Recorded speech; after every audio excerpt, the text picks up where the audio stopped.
Now on 105.9 FM and streaming worldwide on the WMAL app. O'Connor and Company.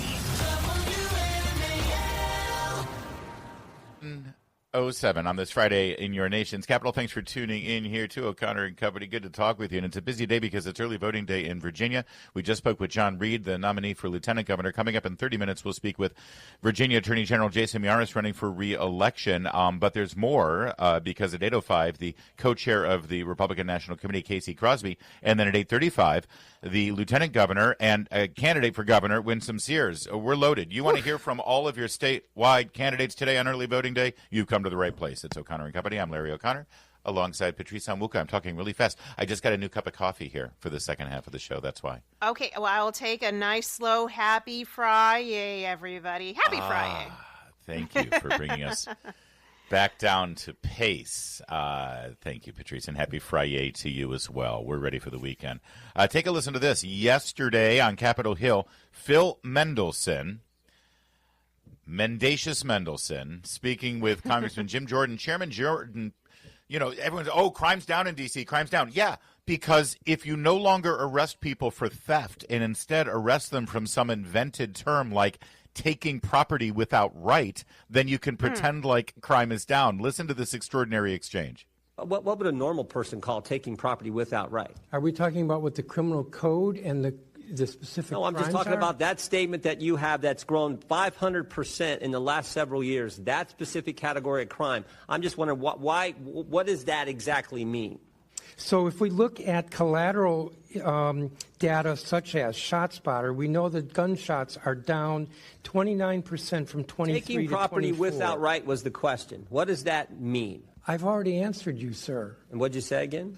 I said that if you're speaking to a particular offense in our criminal code, I cannot speak to that particular offense. Why not just call it stealing? Absolutely maddening. Imagine getting carjacked and having the police say, okay, we're going to report this taking property without right crime. Joining us right now is Denise Rucker Krepp. She's a D.C. attorney, former D.C. Advisory Neighborhood Commissioner for SB 10. And has been an outspoken critic of the current regime's handling of crime. And, I mean, that might not have been news to you, Denise, but I got to tell you, I hear that stuff, and my head wants to explode. And the attitude of Phil Mendelson acting like we're the problem for actually calling this stuff out. What do you think? Yeah, I have to, share your thoughts on Phil Mendelson. You mind if we talk about 2023 real fast? Please. All right. So in 2023, there were 957 carjackings, 274 homicides, 6,809 motor vehicle thefts, and 7,795 thefts from auto, 3,135 recovered firearms, which gets us to the grand total of 18,986 incidents. Wow. And by the way, those are low because I stopped calling about theft from auto. Right. So and you're Phil not alone. Mendelson. Oh, I'm not alone. Let's just be honest, folks. We need a new chair of the D.C. Council. I mean, if I didn't know anything about D.C., and I do, but if I didn't, I would have walked away from yesterday's hearing going, who is this guy? He's not in charge. He has no idea what's going on. And not as he no idea what's going on, but he's dissing the head of the D.C. police union. He's telling Jim Jordan that the head of the D.C. police union is lying. Yeah. And he wasn't. I mean, I've been hearing for months now, if not years, about the cooking of books. It was an open secret. Open secret.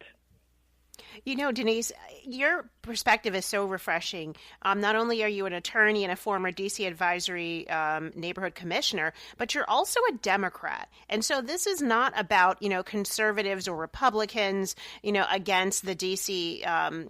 leadership. It is about concerned citizens across the political sphere who are recognizing that there is something really broken. I would love for you to speak to the other thing that important update from yesterday, which was a federal bill authored by Representative Byron Donald, that really is just about ensuring that juveniles who are prosecuted are then sentenced as adults, not as juveniles, so that, that penalty can ensure it stops a lot of this juvenile crime. What is your take on that bill?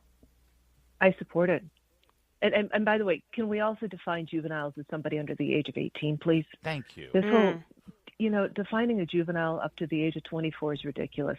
I'm a veteran. I could have done 2 tours in Iraq and Afghanistan, come home to D.C. and been told I was a juvenile. Yeah. That is unacceptable.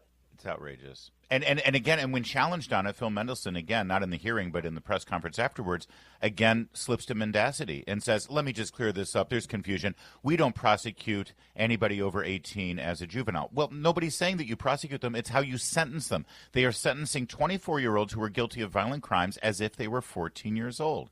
And it was all done under the guise of restorative justice, Denise. I agree. We need to have some change in these elected officials.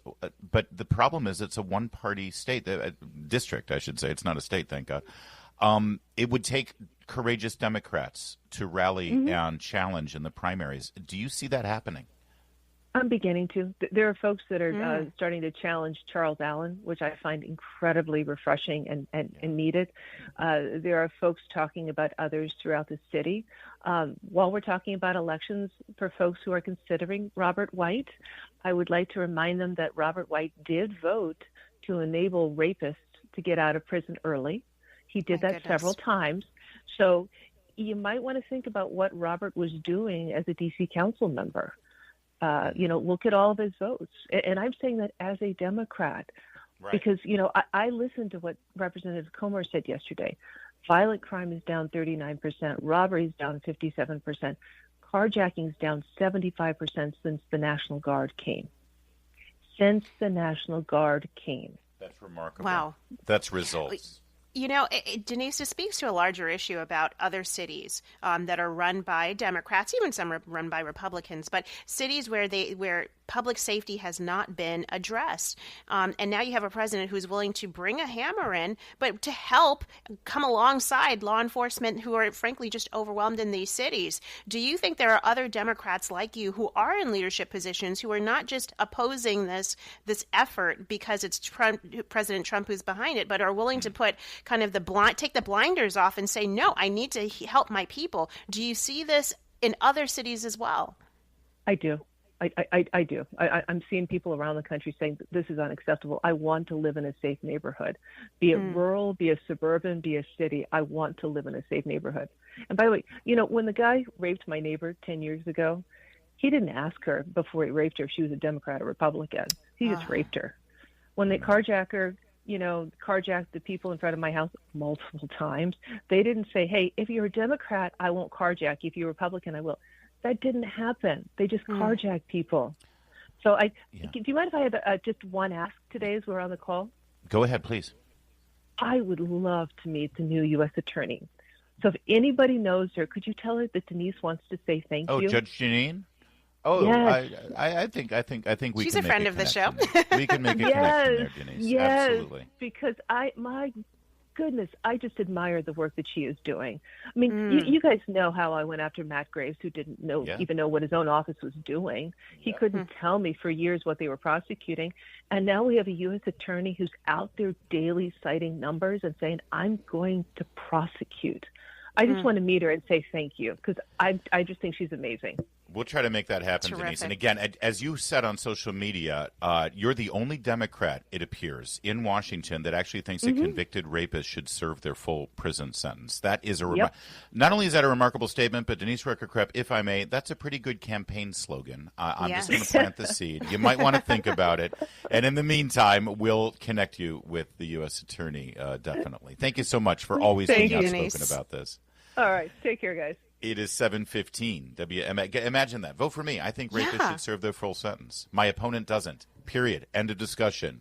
WMAL, making sense of the news. Live from the Home Paramount Pest Control Studios. Home Paramount, the leader in pest control since 1939. We've heard a reasonable Democrat just now. So refreshing. Unfortunately, we've got to go back to where a lot of the people in the Democratic Party are, and that is at the far left of common sense and reasonableness. And we have no more evidence than some of our gals from the squad here. So since we've been talking a lot about crime, let's pick up, and I want you guys to listen to Jasmine Crockett. She is giving you a definition of what a criminal is and is not. Let's play cut 17 and you figure out for yourselves whether you think she's right on this. And so I do want people to know that just because someone has committed a crime, it doesn't make them a criminal. That is completely different. Being a criminal is more so about your mindset. Committing a crime can come for a lot of different reasons. So wait a minute. So if you commit a crime, you are not a criminal. Because you don't have a criminal mindset.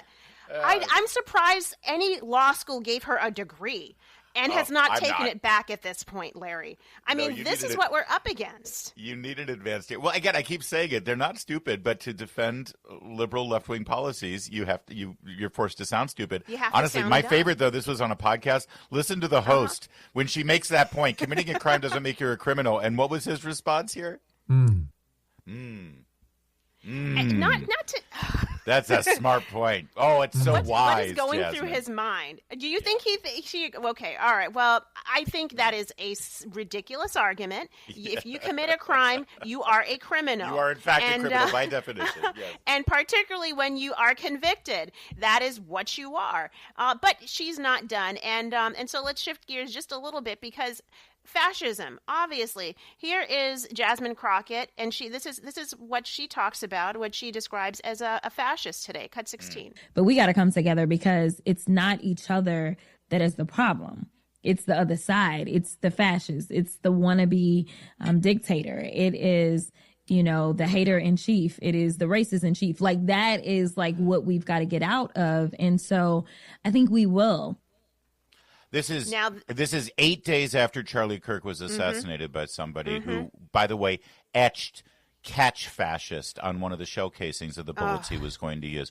This is what happened. This is how people get murdered in this country for their political beliefs. And what happened? We should all tone down the rhetoric on both sides, Bull.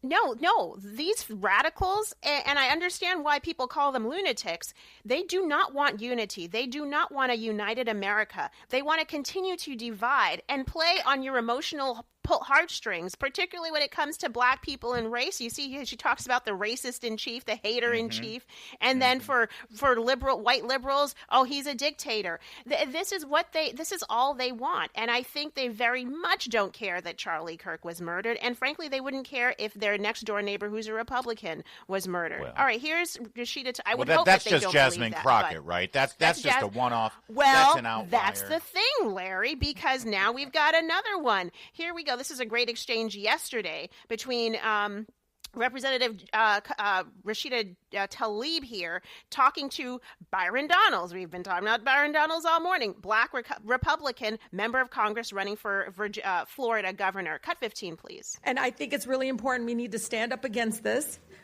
fascist takeover. That's not a bad word. It's a fact.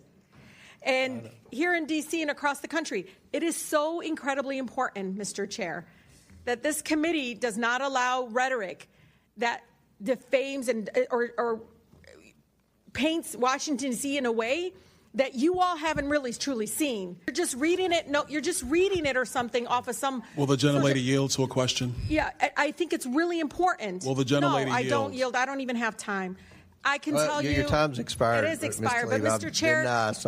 but you all live here, and you're not telling people the beautiful parts that you do see in our nation's capital. And no. It's just wrong how we're doing it. Chairman, I think it's insane that the gentlelady doesn't have an argument, but she's going to refer to me and some of my colleagues. Mr. Donald, we were from the Third Reich. This is insane. It's insane.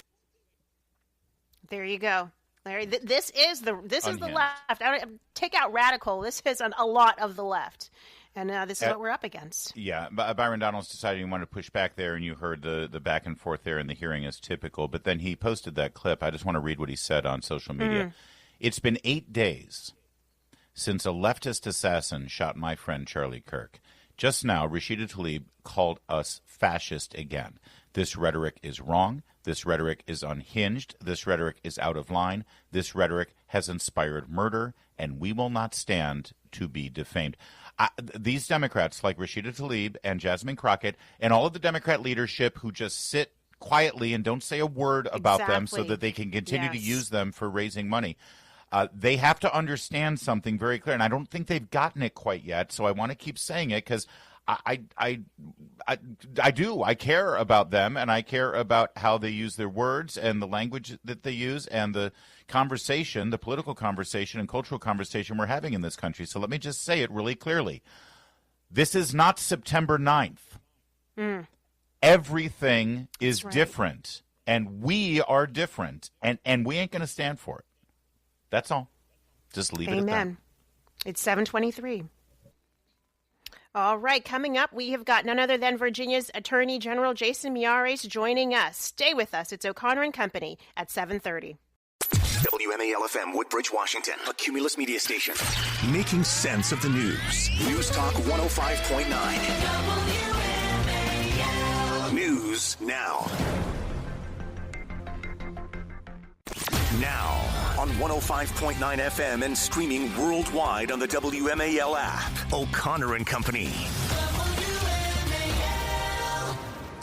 7:37. Thanks for tuning into O'Connor and Company. It's a big day here as it's the first day of voting in Virginia, and we got you covered. We've already spoken with John Reed, the candidate for lieutenant governor. Coming up at 8:05, the co-chair of the RNC, Casey Crosby, and then at 8:35, Winsome Sears, candidate for governor, current lieutenant governor. That's busy, so let's get to it. Larry O'Connor with the head bopping Patrice Onwuka. Good morning, Patrice. Good morning and happy Friday. You bopping your head like that, and you got distracted. Joining us right now is the Attorney General of Virginia, Jason Miyares, running for re-election, of course. And, well, you've made it to the first day of early voting. There's stages in a campaign, and I know this one was circled on the calendar. What do you want voters to do, Mr. Attorney General? Well, I want them to make sure they exercise their voice because your vote is your voice. And candidly, in today's world, when we've seen incredibly dark elements on the far left that we saw in Utah that have tried to silence voices, I think it's important that all of us stand up and say, you know what, our voices aren't going to be silent. You're not going to intimidate us.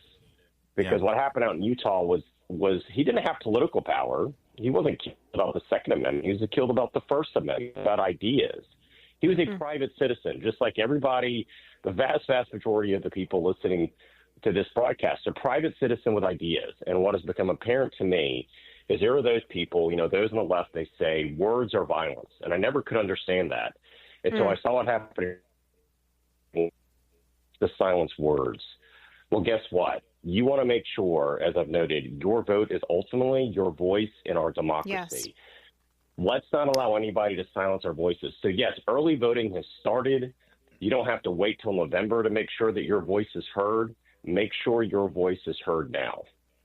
Attorney General, what's so important for voters to know is not just promises made, but promises kept. Talk to us about some of the things that you've accomplished while you've been in office. I mean, I'm just looking at a Washington Examiner article from earlier this week where you shut down a brothel that was near a school, even though the Fairfax County prosecutor, Steve Descano, was letting it run wild and free.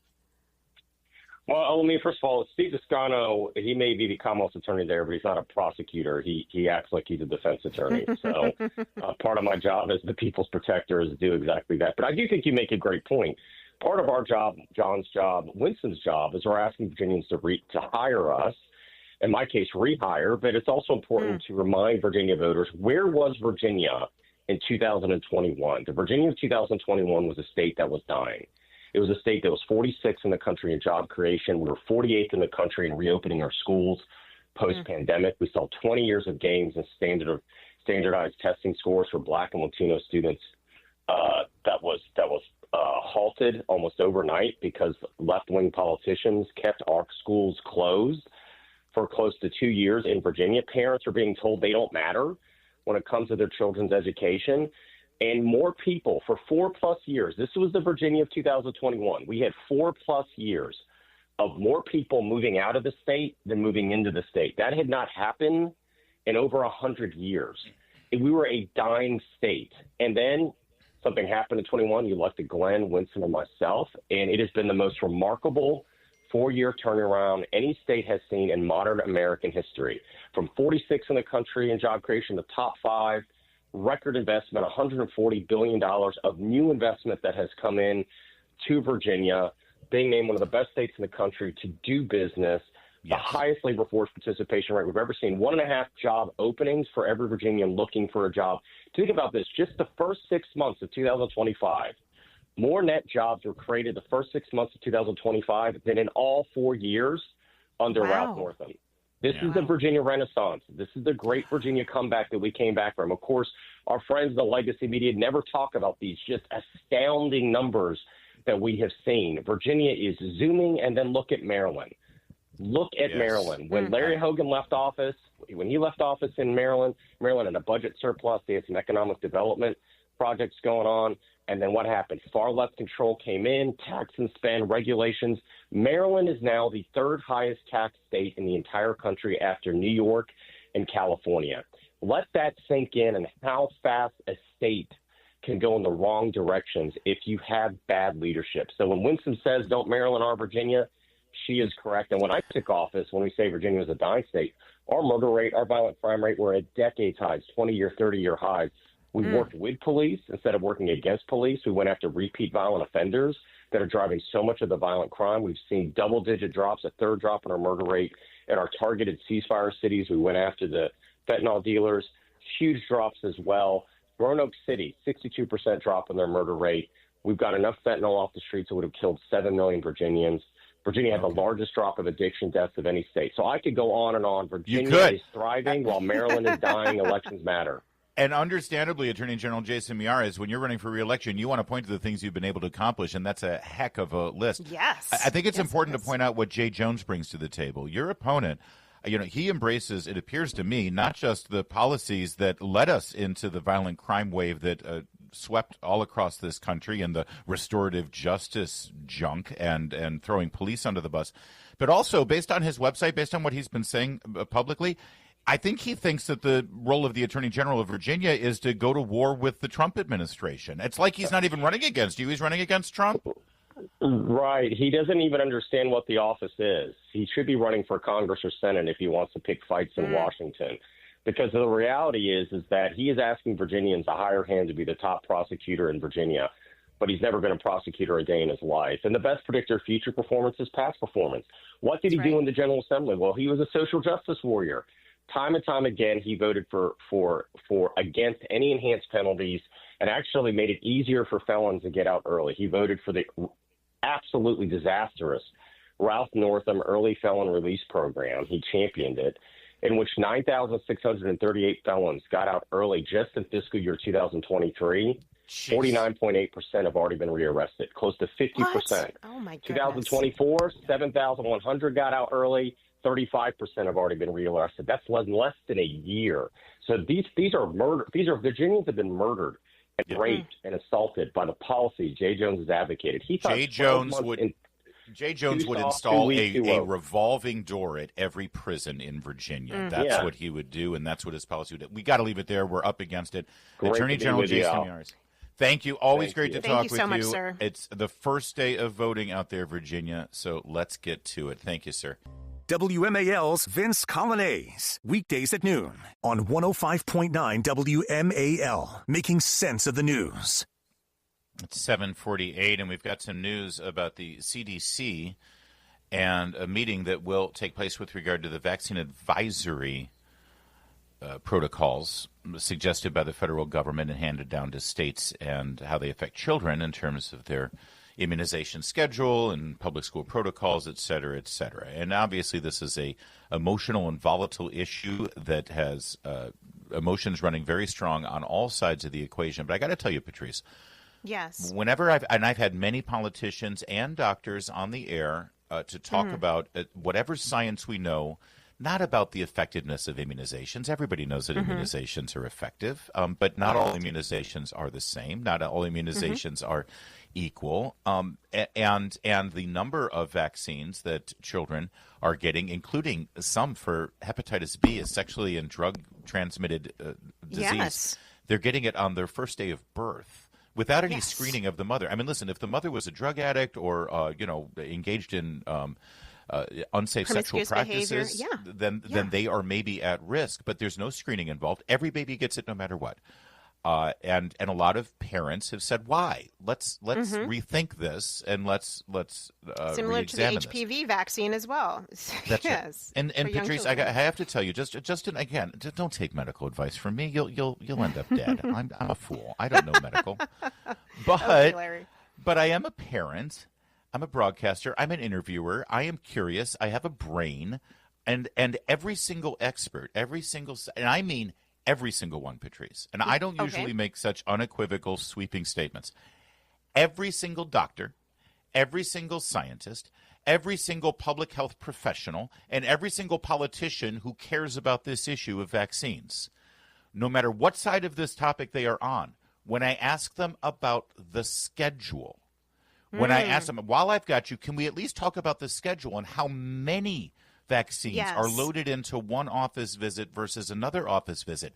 Patrice, every single one of them have said, yes, the schedule deserves to be updated. The schedule needs to be revisited. Every single one of them. And that's what the Department of Health and Human Services is examining this week, and it appears as though the advisory committee on vaccines and immunizations has suggested that the recommended combination of vaccines on the current schedule needs to be changed and adjusted, and they are making that recommendation. And this is going to be painted as anti-science, and this is going to be painted as some sort of crazy conspiracy theory thing. Do not buy it. There is nothing wrong with relooking at and reformatting the current schedule. This thing is not written in stone. There's no reason why we can't redo the schedule. None at all. Yeah, I mean, what the committee is going to be looking at is whether the combined MMRV vaccine, which that includes, let me just read that out here. That includes, I believe that's the measles, mumps, rubella, and varicella.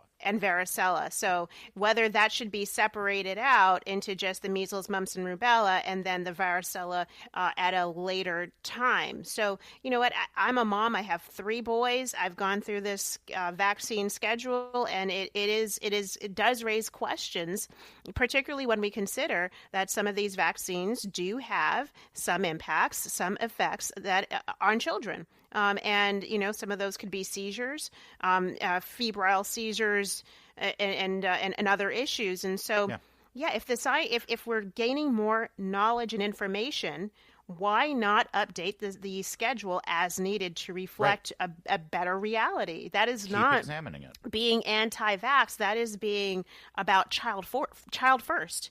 Let's be kid first, rather than just process first. And I think people get wedded to a process that's been established, as though processes can't change from time to time as needed. We've when you have to dance around this and be so careful that someone's going to call you a name, or that the whole idea of there may be some side effects from these vaccines. No. We know there are side effects from the vaccines. For God's sake, we're all moms and dads. We've sat in the doctor's office, and they hand you literally a stack of paper, double-sided, single-spaced. That explains all of the things that could happen. Yes. And they hand it to you while the needle's being stuck into your child's perfect usually little after thigh. Sometimes. Yes, oftentimes after. So stop gaslighting us and lying to us and calling us names if we dare to say, hey, can we downshift a little bit? And I just quickly, I'll never forget my pediatrician when our oldest child has cerebral palsy. She had a stroke during childbirth. She had to have phenobarbital and a whole lot of things, and there were definitely delays with her development physically. And so when we started getting her in a vaccine schedule, her pediatrician said, okay, well, we're going to spread this schedule out, and we're going to change the schedule because we want to see if there are any effects from it. And I said, well, why don't you do that for all the kids? And the answer was because not all parents are responsible enough to bring their kids to all the appointments. The reason the schedule is what it is today is because they assume parents suck. They assume parents don't care about their kids, so they try to load up as many as possible on as many short visits as possible because it's for the greater good. And they know for a fact that that policy takes into account that some kids are going to be damaged by these vaccines. That's irresponsible. And you ask any doctor, any public health policy, you ask it in those terms, do you take into account the fact that some children will be damaged by these vaccines, but it's for the greater good that you eradicate these diseases? And if they're honest, they will absolutely tell you, yes, that is our policy. You know why they'll tell you that? Because that is, in fact, the policy. It's 7:54.